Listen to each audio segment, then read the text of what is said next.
Hello there folks, hope you're all keeping well. In this video I'm going to be discussing the law variation trials that are being brought in for the Pro 14 Rainbow Cup.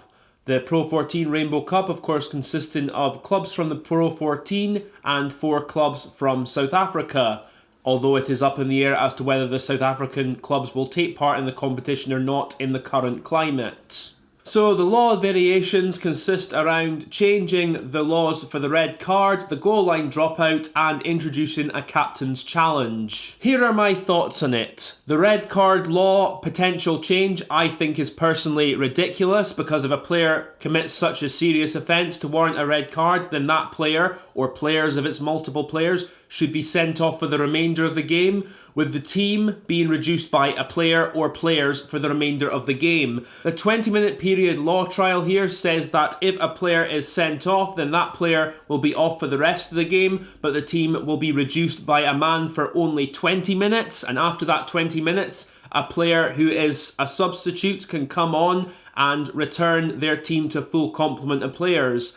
I think this could open potentially dangerous floodgates for player safety. I think it devalues a red card offence, and it could make teams think a bit less about potentially losing a man if they know they can just replace them 20 minutes later. It's something I'm firmly against. This is about player safety. That is why I think the current laws regarding the red card are fine as they are. Now, I understand in recent past there have been incidents where players have been sent off, and one could warrant a little bit unfair and possibly opening floodgates for players to look to get sent off with regards to head contact and that, and I fully get that argument, which is where I think the idea of something like an orange card, for example, might not be the worst idea for some offences which may revolve around head contact. Obviously, if it's absolute direct contact with full force to the head and no mitigating factors at all, then yes, absolutely, red card should suffice. But if it is incidents where a player has attempted to clear out a ruck and just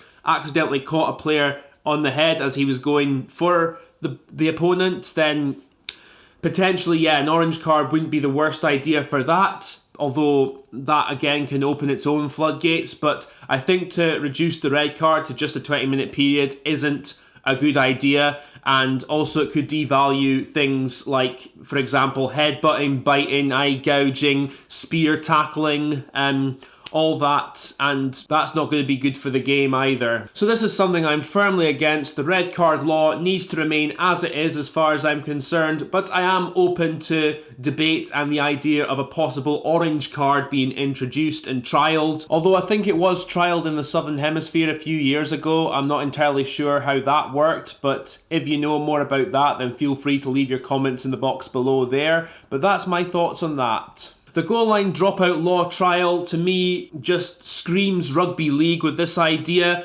and another law that could be open to interpretation, especially with regards to what counts as a kick through, i.e. a player could kick a ball from his own 10-metre line along the ground, and if a player touches it down behind their own goal line, that could be deemed a dropout on the goal line, possibly, albeit the team who touched the ball down would still have the option to have the scrum back where the ball was kicked from if it was kicked from that distance. It's a very rugby league tactic. As I said, I don't think it'll work in Union, because with league at least, if you kick the ball back to the opposition, you have a better chance of getting the ball back yourself, because of course in league they have the 6 tackle rule. Rugby Union does not have that, so I don't think it's going to work here. I think it's fine that if the ball goes over the goal line and the player touches down, then the team who've touched down has the option of either a scrum where the ball was kicked or a 22 dropout. And of course, if a player carries the ball over his own goal line, then it's a scrum 5 metres out to the opposition. With the way the scrums are, that could maybe be looked at as to whether the team who gets the ball after a player has carried it over his own goal line should get a scrum or not, or a quick tap or something like that. I don't know, but it's not something that I think needs a drastic change. So for me, this law will not make the game better. It's very rugby league style, and I don't think it's really necessary. The captain's challenge law, it says each team is allowed 1 captain's challenge in a match. These can be used for try scoring and foul play incidents, or to challenge any referee's decision in the last 5 minutes within a match. The challenge will be referred to by the TMO, who will review it with the referee making the final decision. To me, this isn't a terribly bad idea.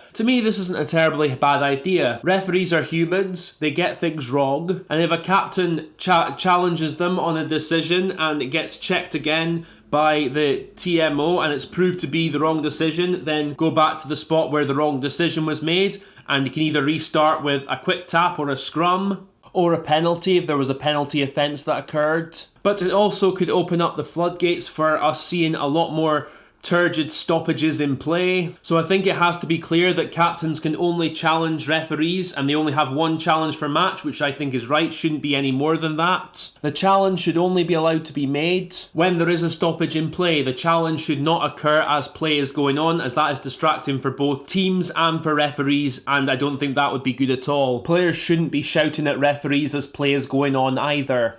I also don't want it to go down the road of players feeling like they're entitled, if they do get a challenge wrong, that they can then have a go at referees afterwards. We still need in rugby to have that respect for referees there. We need to accept that even after a captain's challenge, that the referee's decision in a game is final and players have the ability to get on with the game. So my overall thoughts on these law variations are, I'm against two of them, I'm slightly in favour of one of them. It'll be interesting to see how it goes. I understand this is only going to be a trial. I don't think the red card thing will be continued after this one. The goal line dropout thing, I'm not sure that will work either. I'm really not. I think they will go back to the normal laws with those two. With the captain's challenge, again, interesting to see how it goes. So that's just my thoughts there, guys. Obviously, you're entitled to disagree with me. Leave your thoughts in the comments below, and hope you have an excellent day. Take care of yourselves, and I'll catch you later on.